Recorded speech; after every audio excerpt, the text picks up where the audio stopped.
Tari Serimpi merupakan tarian Jawa klasik yang sudah ada sejak zaman kerajaan. Tarian ini terkenal memiliki gerak yang sangat halus dan cerita yang mengandung nilai simbolis. Tari Serimpi berasal dari tradisi Keraton Mataram yang waktu itu masih berada di daerah istimewa Yogyakarta, sehingga bisa dikatakan bahwa tari Serimpi berasal dari daerah istimewa Yogyakarta.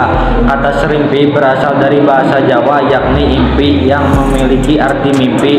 Maksud ini diberikan karena pertunjukan tarian Serimpi bisa membawa siapapun yang menyaksikan seperti berada di alam mimpi yang tenang dan indah.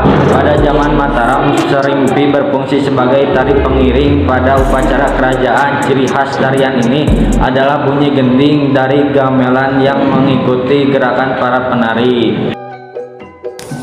Tari Serimpi berawal pada masa kerajaan Mataram saat Sultan Agung bertahta pada tahun 1613 hingga 1646. Tari Serimpi termasuk karya seni tertua di Jawa dan dianggap memiliki kesakralan serta kesucian karena hanya digelar di kawasan keraton sebagai bagian dari ritual.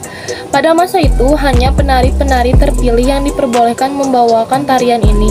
Kemudian, saat kerajaan Mataram mengalami perpecahan pada tahun 1755 menjadi Kesultanan Yogyakarta dan Kesultanan Surakarta, tarian ini pun terkena dampaknya.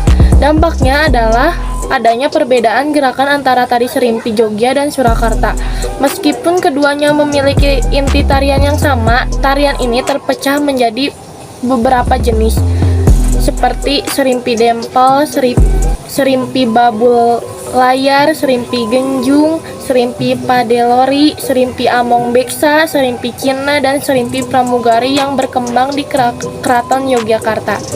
Sedangkan yang berkembang di Keraton Surakarta ada tarian Serimpi Ganda Kusuma, Serimpi Gembir Sawit, Serimpi Gendiang, Serimpi Jayaningsih, Serimpi Manggala Retna, Serimpi Muncar, Serimpi Sangupati, dan masih banyak lagi. Gerak dasar maju gawang. Maju gawang adalah gerakan berjalan saat penari memasuki area pentas. Gerakan ini juga disebut kapang-kapang yang mengharuskan penari untuk berjalan belok ke kiri atau ke kanan sesuai pola lantai yang dikehendaki. Gerakan maju gawang diakhiri dengan duduk yang mengartikan penari siap untuk menari. Gerakan pokok adalah gerakan inti yang menampilkan adegan sesuai alur cerita yang akan disampaikan. Jika tari Serimpi menceritakan peperangan, maka properti yang digunakan adalah keris. Mundur gawang. Jika maju gawang adalah saat masuknya penari ke area pentas, maka mundur gawang adalah gerakan akhir pada pementasan tari Serimpi dengan keluarnya penari dari panggung pagelaran.